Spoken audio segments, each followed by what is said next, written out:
Bugüne kadar birçok konu üzerinden çok değerli eserleri konuştuk. O kadar çok kitap tavsiyesi verdim ki sayısını artık kestiremiyorum ama onca video içerisinde yer vermekte eksik kaldığım bir konu var. O da aşk.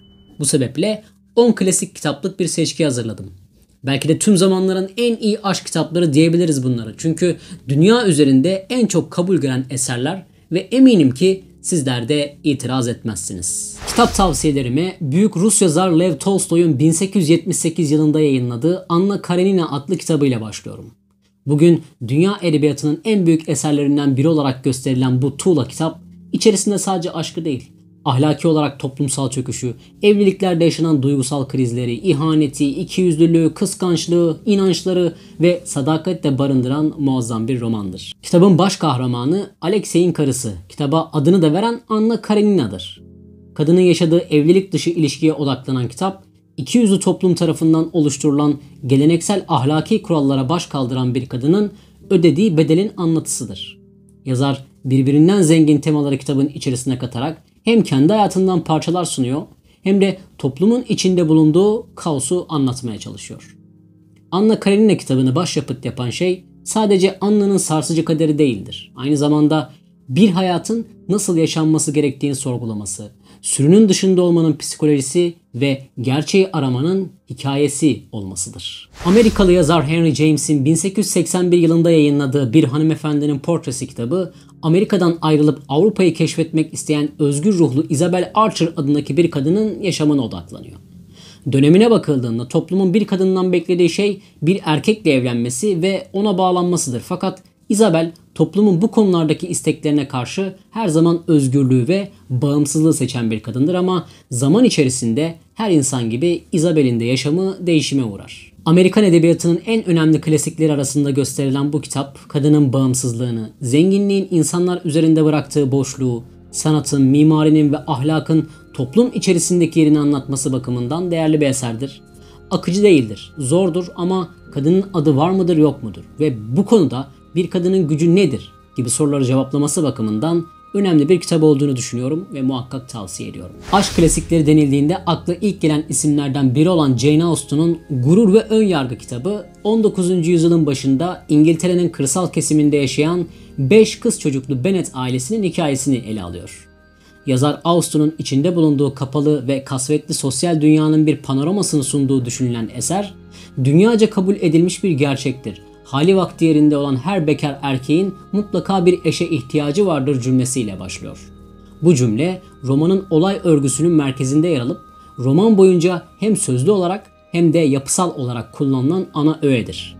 Böylece yazarın tıpkı çağdaşları gibi kadın ve erkek ilişkilerinde toplumun ne gibi bir rol oynadığını anlatırken güçlü kadın karakterleriyle de ilham verici bir eser ortaya koyuyor. Jane Austen'ın bir diğer aşk klasiği ise 1895 yılında yayınladığı, edebi yaşamında zirveye ulaştığı düşünülen Emma romanıdır. Adından da anlaşılacağı üzere kitap sevecen, şımarık ve güzel kalpli Emma adında bir kadının yaşamını ele alıyor. İnsanları birbirleriyle birleştirme konusunda epey yetenekli olduğunu düşünür Emma ama bu yeteneğini günlük hayatında da geliştirmeye çalışırken ortaya bazı yanlış anlaşılmalar çıkarır ve roman sizi içine çeker. Emma kitabı ahlaki gerçekçiliği içinde barındıran hiciv romandır. Sosyal meseleler üzerinde duran yazar bu romanda insanların tutarsızlıklarını resmederken doğrunun ve yanlışın komedyasını, sağduyu ve aklın dengesini ve hayal gücüyle akılcılığın çatışmasını romanın içerisine giydirerek ortaya kült bir eser koyuyor. Louise May Alcott'ın 1868 yılında yayınladığı Küçük Kadınlar adlı romanı Jo, Beth, Amy ve Meg adlı 4 kız kardeşin hikayesini ele alır. Yazarın kendi yaşamından ilhamla kaleme aldığı bu roman, hatırlayanlarınız vardır, ülkemiz de dahil olmak üzere onlarca farklı ülkede dizi olarak yayınlanmıştı ve büyük bir merakla takip edilmişti. Mutluluğa ulaşmanın iyi ve ahlaki bir hayat yaşamakla mümkün olduğunu ve sevgi, nezaket, merhamet, cömertlik ve özveri gibi değerlere de dinlerinin öğütlerine uydukları zaman ulaşabileceklerini henüz küçük yaşlarında öğrenen kardeşlerin hikayesidir. Kadının gerek sosyal çevrede, gerekse aile içindeki yerini en net şekilde anlatan kitap, aşkı, umutları, masumiyeti ve gerçeği göstermesi bakımından çok değerli bir eserdir. Emily Bronte'nin 1847 yılında yayınladığı Uğultul Tepeler kitabı İngiliz edebiyatının en tartışmalı klasiklerinden biridir. Saplantılı bir aşk ve intikam hikayesi barındıran kurgu, yazarın muazzam hayal gücüyle birleşmiş ve ortaya edebi bir değer çıkmıştır. Kitabın baş kahramanları Heathcliff ve Catherine, Yorkshire bozkırında birlikte büyüyen iki karakterdir. Yetişkinliğe erdiklerinde birbirlerini severler ama her ikisinin de yolları ve kaderleri ayrıdır.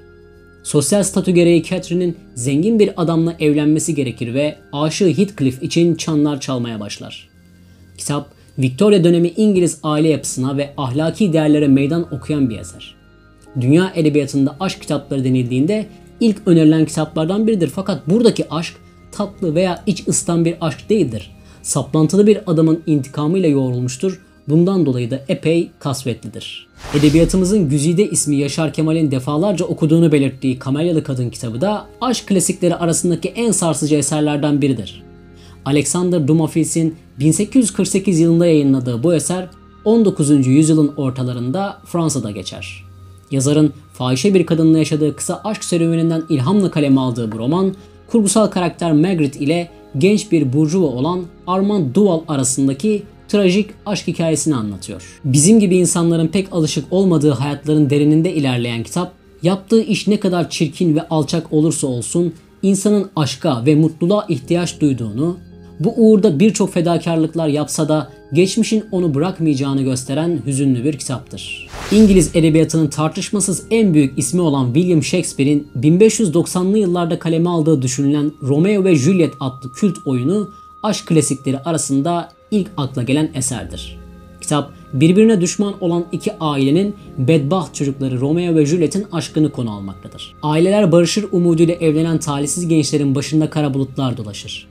Romeo bir kavga sırasında kazayla birini öldürür ve sürgün edilir. Juliet'in ise başka biriyle evlendirilmesi kararlaştırılır. Nihayetinde Shakespeare'in bu ünlü oyunu aşkın her şeyi tüketen gücünü temsil ederken insanları derinden etkileyen hüzünlü bir ağlatıyla biter. Yeri geldiğinde otoriteye meydan okuma cesareti gösteren genç aşıkların aşkları uğruna göze aldığı fedakarlıklarla saf sevginin ne kadar güçlü olabileceğini de göstermişlerdir. Cengiz Aytmatov'un 1958 yılında yayınlanan Cemile adlı kitabı, savaşın gerisinde kalan insanların yaşamına odaklanan hüzünlü bir uzun öyküdür. Eser, kitaba da adını veren Cemile adlı bir kadının eşini 2. Dünya Savaşı'na gönderdikten sonra yaşadığı yalnızlığı ve savaştan sakat olarak dönen Danyar adındaki bir adamla yakınlaşmasını ele almaktadır. Yalnızlık duygusunun insanın yüreğinde yarattığı boşluğu ve saf bir sevginin insanın önüne ne kadar engel olursa olsun aşmak için yüreklendirdiğini anlatan ama yanlış ama doğru, insanın kararında aşkın gücünün hafife alınmaması gerektiğini gösteren muazzam bir kitaptır. Son tavsiyem, Kolombiyalı büyük yazar Gabriel Garcia Marquez'in 1985 yılında yayınlanan Kolera Günlerinde Aşk adlı eseri olacak. Kitap, savaşların ve kolera salgınının gölgesindeki Güney Amerika topraklarında geçen bir aşk hikayesini konu edinir. Baş kahramanlar genç yaşta birbirine aşık olan Florentin ve Fermina'dır. Fakat Fermina'nın babası bu ilişkiyi onaylamaz ve kızıyla birlikte başka bir şehre taşınır. Her ne kadar birbirinden uzak kalsalar da Florentina'nın aşkı hiç azalmaz ve onu bir ömür beklemeye devam eder. Romanda duygusal bir veba hastalığı gibi betimlenen aşkın koleraya nazaran daha sarsıcı ve güçlü etkilerini görüyoruz. Kitap, aşkı için acı çeken bir adamın göğüs gerdiği zorlukların acılı öyküsünü anlatırken sevginin insan yaşamına bıraktığı kalıcı etkileri göstermesi açısından da değerli bir eser olarak karşımızdadır. Dünya edebiyatının en büyük aşk romanları olduğunu düşündüğüm bir seçkiyle karşınızdaydım.